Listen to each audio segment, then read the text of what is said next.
Mr. President. The senator from Florida. Mr. President, I am absolutely shocked that FEMA has announced that on Wednesday it will stop distributing food and water to Puerto Rico. Cutting this aid to the people of Puerto Rico, almost a third of them who still do not have electricity, it's unconscionable and it's a travesty.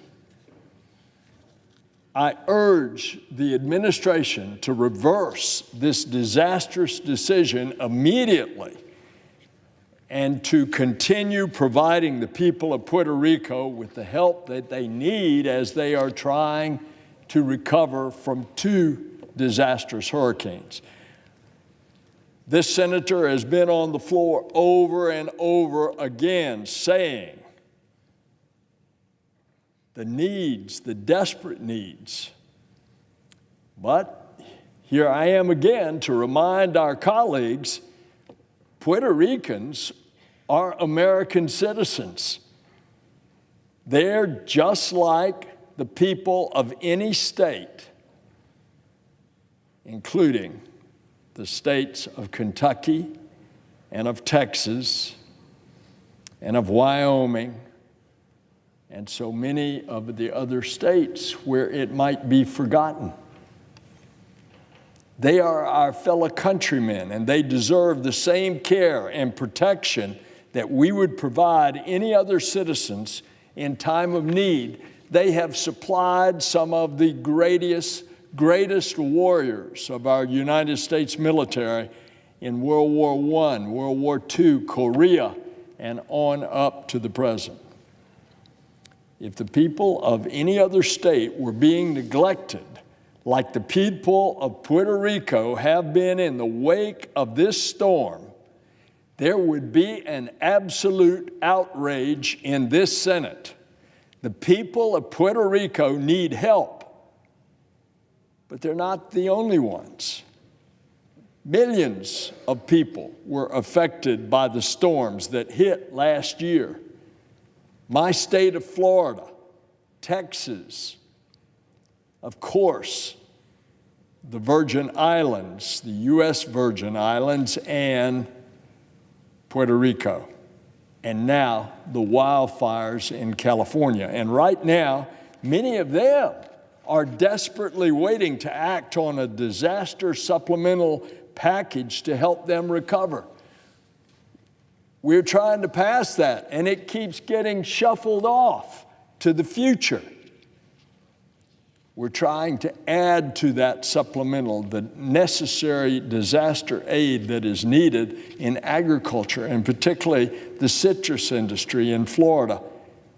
We're trying to add to that the additional financial assistance that is needed in Puerto Rico. So I hope our colleagues in the Senate will understand the urgency of this matter.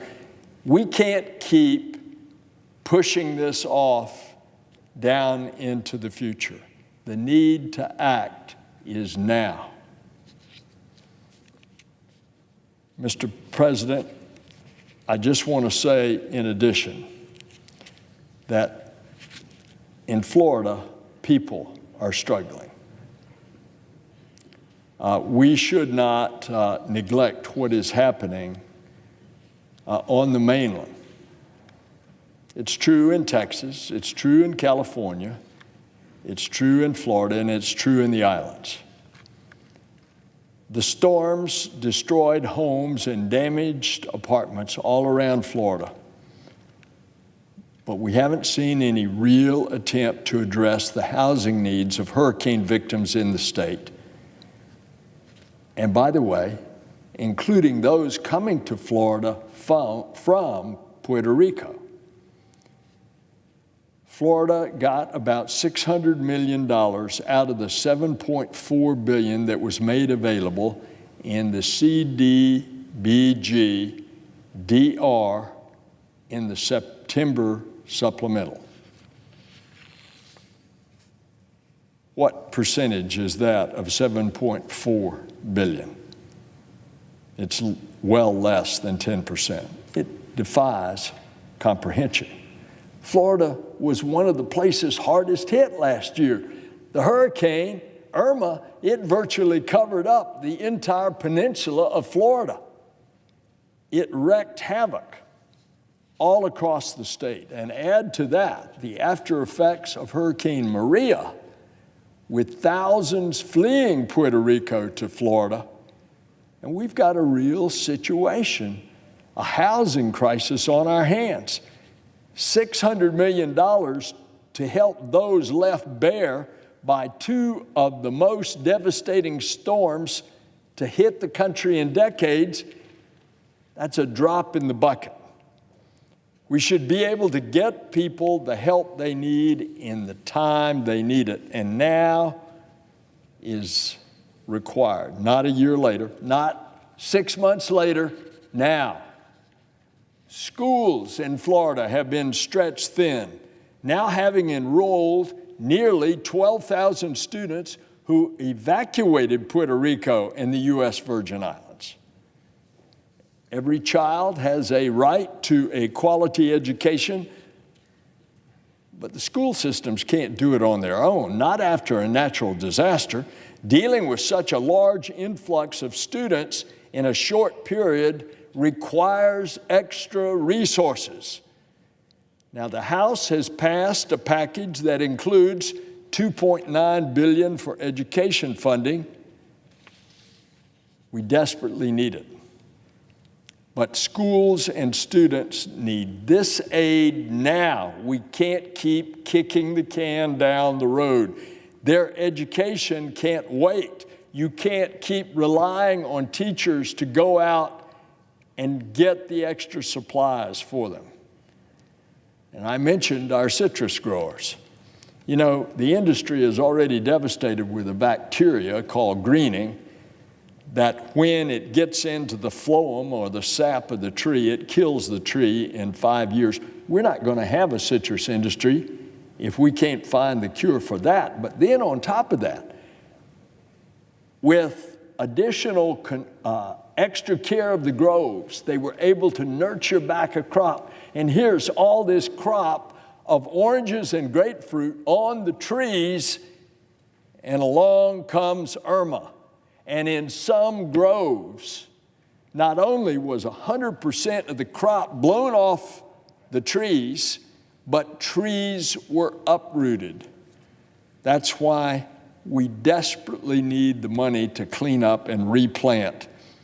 Farmers in Florida suffered at least $2.5 billion in losses when Hurricane Irma tore through the state, and that includes a lot of our citrus.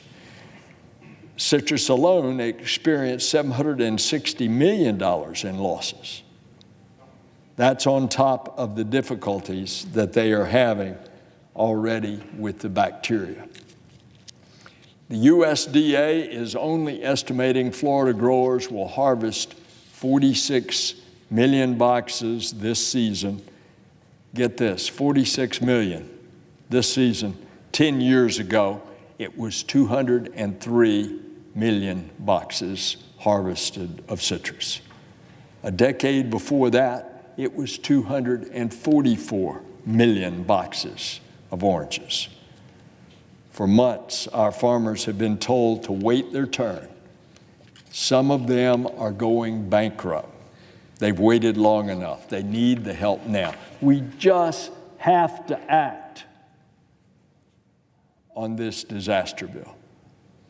And additionally, while it's been over 100 days since Hurricane Maria hit Puerto Rico, over 30% of the island remains without power. Parts of the island still lack running water. Some people have running water still, but they can't drink it.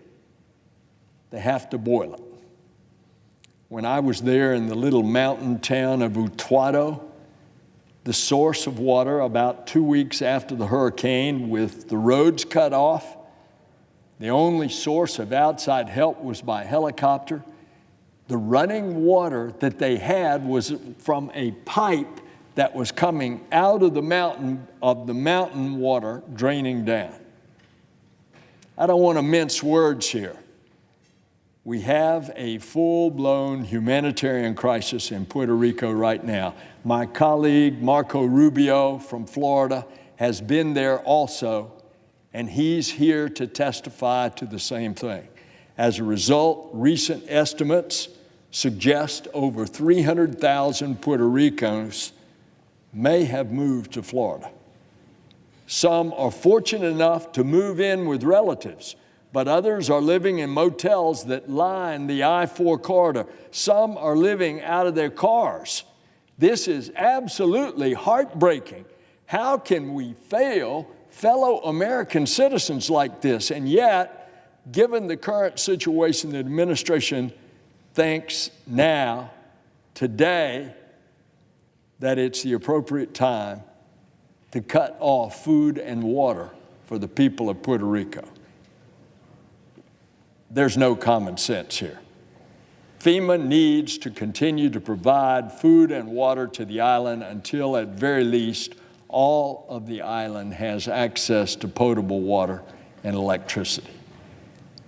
They are suffering, and while the administration is trying to abandon the responsibility of the U.S. to Puerto Rico, the House aid package shortchanges recovery efforts on the island.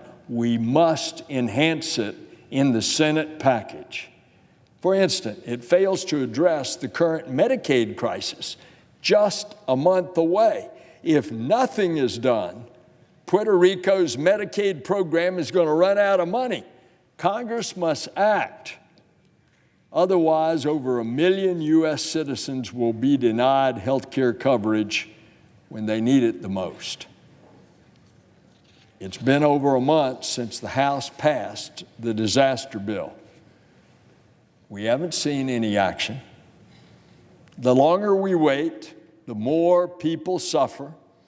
It's clear the government is not working the way it should. We need to turn a corner, and it needs to start with this disaster bill being bumped up in the Senate and then quickly passed. I beg our colleagues, Senator Marco Rubio joins me. Let's take up this bill. Let's fix the deficiencies, and let's pass it immediately. Mr. President, I yield the floor. Mr. President. Senator from Florida. And I want to begin by thanking Senator Nelson, the senior senator from our state, for once again raising this on the floor, and I'm glad to be able to follow him. Just to make many of the same points about the importance of acting on this. The presiding officer is from a state that has been impacted by storms and knows